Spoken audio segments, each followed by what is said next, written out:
भारत सरकार ने जब से अपने बजट में मखाना बोर्ड बनाने की घोषणा किया है, तब से बिहार में ही नहीं बल्कि पूरे देश में मखाना को लेकर के बहुत चर्चा चल रहा है। नेता से लेकर के पत्रकार से लेकर के बड़े बड़े लेख छापे जा रहे हैं, बयान दिए जा रहे हैं और उसका क्रेडिट लेने का प्रयास किया जा रहा है। लेकिन इस मखाना के पूरे हलचल के बीच में जो मखाना, सफ़ेद सफ़ेद मखाना के ऊपर जो परत होती है काली वाली, उसी तरह से इस मखाना इंडस्ट्री का एक काला परत है और उस परत के बारे में कोई बात नहीं कर रहा है, उस काले सच के बारे में कोई बात नहीं कर रहा है जो इस मखाना इंडस्ट्री और इस पूरे मखाना प्रोसेस से जुड़ा हुआ है। और उसका जुड़ाव जाति से भी जुड़ा हुआ है, उसका जुड़ाव महिलाओं से जुड़ा हुआ है, उसका जुड़ाव इससे भी जुड़ा हुआ है कि मखाना को जिस तरह से सुपर फूड बनाया जा रहा है, एक लिमिट के बाद खाइएगा तो दिक्कत भी आएगी उससे।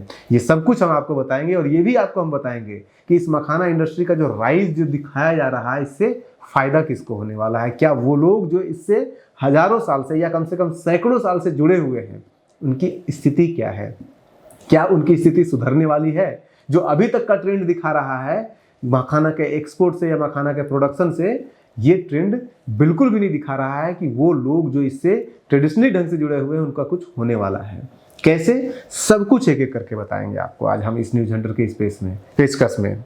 शुरू वहीं से करते हैं कि संजय झा जी ने अभी राज्यसभा का, लोकसभा का पार्लियामेंट शुरू हुआ, दोनों दिन संजय झा जी जो अभी कहा जा रहा है कि पूरे मिथिला क्षेत्र का सबसे बड़े नेता के रूप में उभरे हैं, और क्यों ना कहा जाए, जेडीयू के कार्यकारिणी राष्ट्रीय अध्यक्ष बन चुके हैं, नंबर 2 माने जा रहे हैं, राज्यसभा के मेंबर हैं, चाहते तो मंत्री भी बन सकते थे और अपने आप को प्रोजेक्ट भी कर रहे हैं वो एक मिथिला के बड़े लीडर के रूप में। तो वो जब राज्यसभा के 2 दिन अभी बैठक हुआ है, दोनों दिन बैठक में उन्होंने मखाना इंडस्ट्री का बात किया है। हालांकि उन्होंने जब दूसरा दिन वो बात कर रहे थे तो वो ये बात बोले हैं कि अभी जब हम ठंडी में यहाँ पे बैठे हुए हैं तो इसी ठंडी में जो मखाना के वर्कर हैं वो तालाब में जा करके 5 फीट 4 फीट 3 फीट पानी में कूद करके इस ठंडी में जाके मखाना के बीज को निकालते हैं और फिर उसके बाद मखाना हम तक पहुँचता है। उसके दर्द को कोई नहीं समझ रहा, लेकिन कोई उनके दर्द को भी नहीं समझ रहा है कि वो जो जाति जो इस मखाना के बीज को निकालती है वो जाति कौन सी है और उसका सोशल स्टेटस क्या है, उनका क्या हालत है आज के डेट में,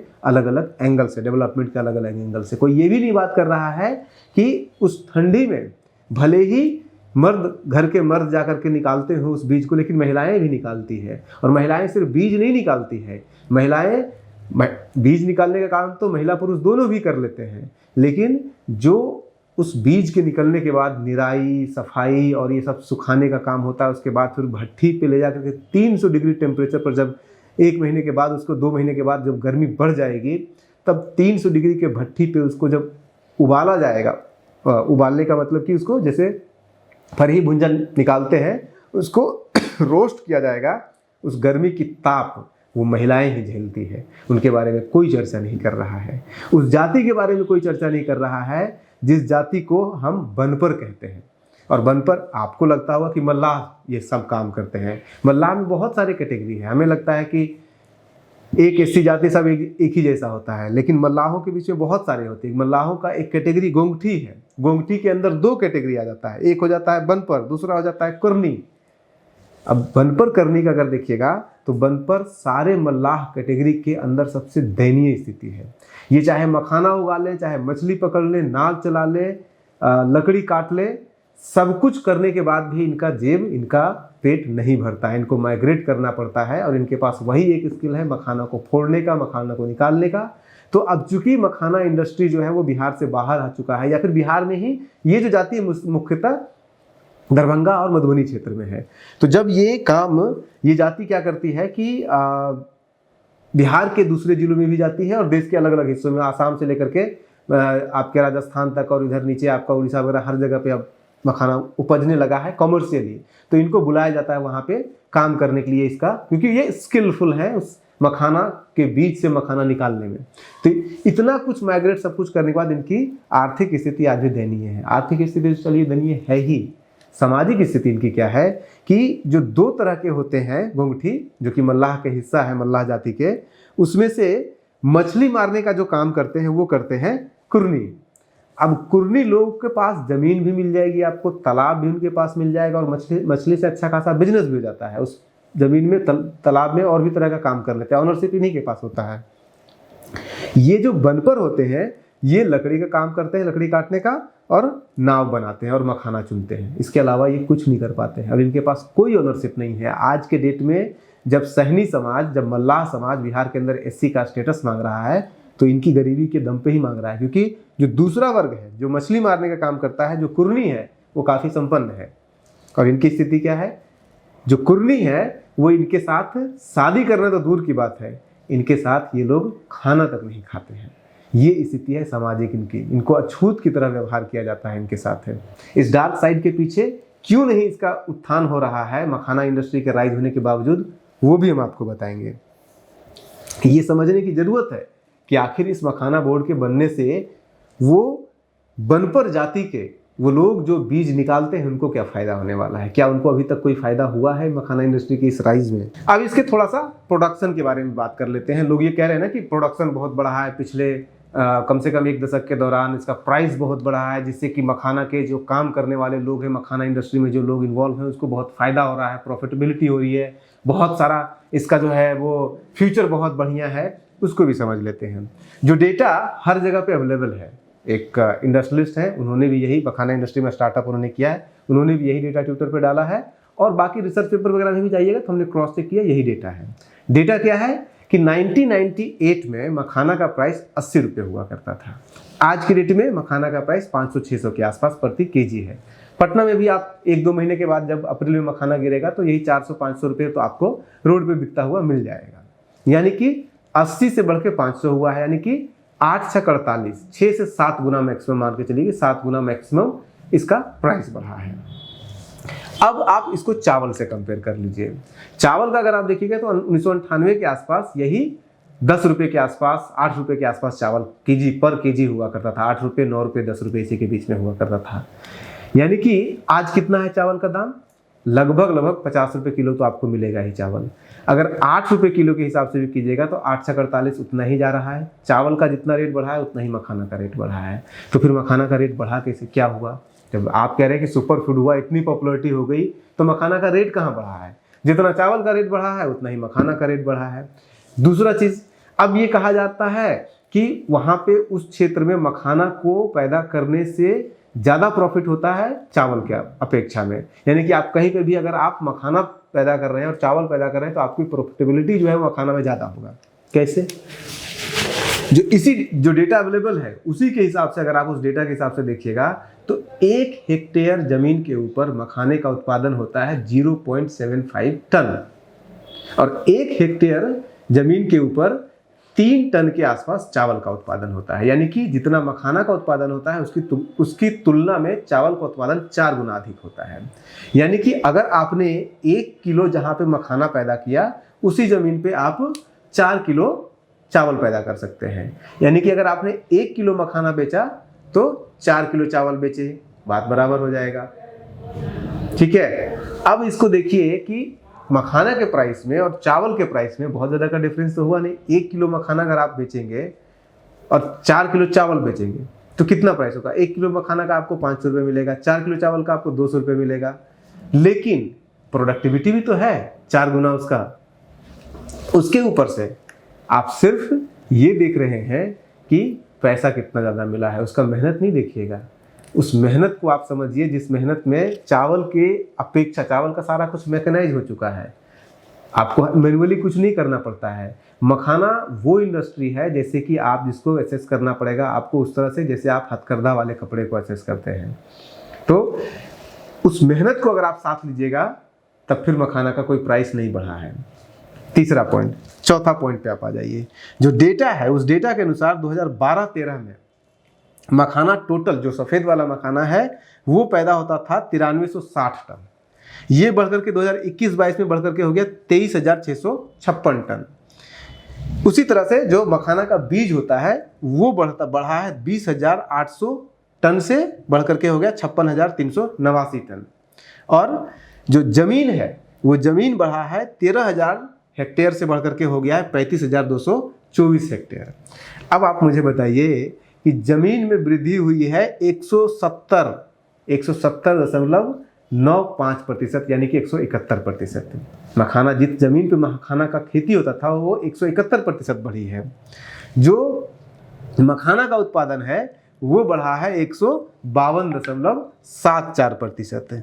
अब आप बताइए कि ये जो इतना प्रोडक्शन बता रहे हैं कि सब कुछ प्रोडक्शन बढ़ रहा है, टेक्नोलॉजी बढ़ रहा है, सब कुछ हो रहा है, तो एक्चुअली में तो मखाना का प्रोडक्शन डाउन हुआ है, क्योंकि जमीन का बढ़ा है और उसकी प्रोडक्टिविटी कम हुई है। उसके अंदर जो इंक्रीज, जो मखाना का इंक्रीज है वो कम है जमीन के बढ़ने से। सीड्स का प्रोडक्शन बढ़ा है, जो काला वाला सीड्स होता है उसका भी प्रोडक्शन 171% ही बढ़ा है, जमीन भी 171 ही बढ़ा है, यानी कि जितना जमीन बढ़ा गया उतना उसका बीज बढ़ा है, लेकिन फाइनली जो मखाना प्रोड्यूस होता है वो कम बढ़ा है। और इसमें भी आप समझिए क्यों ऐसा होता है। अच्छा, इसमें एक और पजल आपको लग रहा होगा कि मखाना सीड्स और मखाना में क्या डिफरेंस है। डिफरेंस ये होता है कि मखाना सीड जितना भी आप पैदा कीजिएगा, जैसे देखिए कि 2021-22 में 56,389 टन मखाने का बीज पैदा हुआ और उसमें से मखाना पैदा हुआ 23,656 टन ही।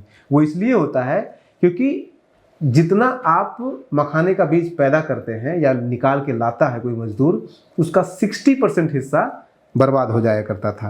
हालांकि 2015 में नया अच्छा ये भी पॉइंट है कि 2015 में एक नया बीज इंट्रोड्यूस किया गया कमर्शियल इसके प्रोडक्शन के लिए, सबोर मखान 1 इसको कहा गया। उसके इंट्रोडक्शन के बाद कहा गया कि जो मखाने का प्रोडक्शन है वो बीज से पहले क्या होता था कि अगर आपने 100 बीज चुन के लाया है तो उसमें से पॉसिबिलिटी होती थी कि 60 बीज खराब रहेगा और 40 बीज पे ही से ही मखाना निकलेगा। इस नए वैरायटी के मखाना इंट्रोड्यूस होने से क्या हुआ कि 100 में से 60 निकलने लगा। तो सीधा सीधा आप देखिए कि 40 की जगह 60 है, 50% तो इंक्रीज यहीं से होना चाहिए था। सीड से ज़्यादा 50% इंक्रीज रहना चाहिए था, इंक्रीज होना चाहिए था मखाने का प्रोडक्शन, लेकिन मखाने का प्रोडक्शन तो और कम हो गया है। तो ये डेटा आपको पजल को समझने की जरूरत है, जो भी इसको बहुत रोजी रोजी से बता रहे हैं। अब आ जाइए इसके हेल्थ पार्ट पे। बहुत कहा जा रहा है कार्बोहाइड्रेट, सबसे पहले तो कहा जा रहा है कार्बोहाइड्रेट, जिस फूड में 80% कार्बोहाइड्रेट है वो कितना ही हेल्दी हो सकता है।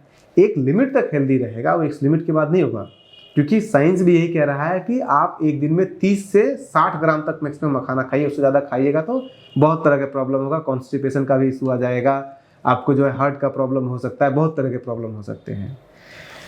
और यही कारण है, अगर आप जो मखाना खाने की ट्रेडिशनल विधि हुआ करती थी, आप जाकर के किसी भी बिहार के किसी भी क्षेत्र में देखिए तो मखाना का सबसे ज़्यादा इस्तेमाल जो होता था वो इस्तेमाल होता है, एक प्रसाद बनता है जिसको कि दूध में डुबाया जाता है। उसमें दूध होता है, केला होता है और भी तरह के ड्राई फ्रूट होते हैं, उसमें मखाना भी सबसे ज़्यादा डाला जाता है और वो सबसे ज़्यादा पॉपुलर फूड होता है मखाने का। उसका खीर बनाया जाता है मखाने का। ये 2 मोस्ट पॉपुलर फूड होते हैं मखाने का। आप स्नैक्स के रूप में जो आप कह रहे हैं ना कि ये रिप्लेस कर लेगा पॉपकॉर्न को, कभी नहीं कर सकता है रिप्लेस। क्यों नहीं कर सकता है कभी भी रिप्लेस?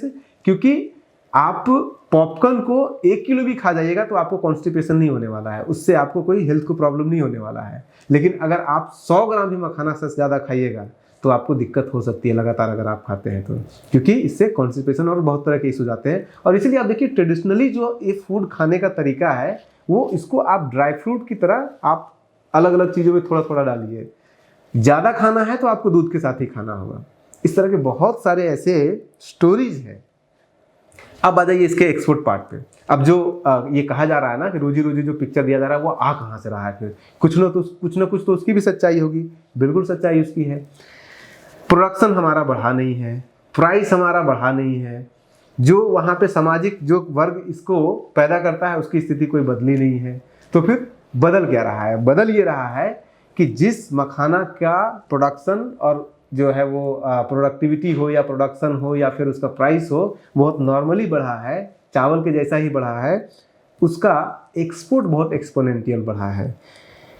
पिछले कुछ सालों से हर साल मखाना का एक्सपोर्ट लगभग 25% प्रति साल के दर से बढ़ रहा है। और उसमें से भी जो प्रोसेस्ड फूड है मखाना का वो 30% पर ईयर बढ़ रहा है। और यहीं पे कैच लाइन आ रहा है, यानी कि ये जो पूरा ऑरा क्रिएट किया जा रहा है मखाना को लेकर के, ये क्रिएट किया जा रहा है उसके कमर्शियल यूज को लेकर के, और उसमें कुछ मिलने वाला नहीं है। जो किसान है उसको बहुत ज़्यादा कुछ, उसको जो उसको एक्सपोर्ट करेंगे उनको मिलेगा, क्योंकि यही कहा जा रहा है कि 500 रुपये तो हिंदुस्तान में मिल रहा है मखाना, 700 रुपये, लेकिन विदेशों में 1000 रुपये मिल रहा है। और यही कारण है कि जो सक्सेस स्टोरी जा रहा है निकल करके मखाना को लेकर के, वो देश के बाहर से निकल के आ रहा है, देश के अंदर से निकल के नहीं आ रहा है।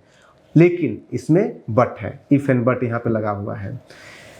जितना मखाना एक मजदूर जाकर के बीज निकाल के लाता है उसका, अब चलिए नया वाला बीज जिसने यूज कर लिया होगा उसका 60% रहता है, 40% बर्बाद होता है। उस 60% में से जो एक्सपोर्ट करने वाले लायक मखाना रहता है वो मात्र 2% होता है, और उस 2% में से प्रोसेसिंग हो रहा है मात्र 0.5%। पोटेंशियल है, लेकिन पोटेंशियल कहाँ पे है? उसके कॉमर्शियल इस्तेमाल में, उसके एक्सपोर्ट में। जो एलीट मार्केट ग्रुप है ना मखाना का जो बन रहा है, उस एलीट मार्केट ग्रुप में मखाना जाएगा, वहाँ पे बहुत प्रॉफिट देगा, इस पे कमाने वाले कमाएंगे, लेकिन उस बनपर जाति का कुछ नहीं होने वाला है। ना तो उनकी सामाजिक स्थिति सुधरने वाली है, ना उनकी आर्थिक स्थिति सुधरने वाली है, जहाँ तक हमारा असेसमेंट है। हो सकता है हम गलत भी साबित हों। आप बने रहिए न्यूज हंटर के साथ। एक other side of a story हमें आपको देने का मन था, इसलिए हमने आपको दिया। नमस्कार।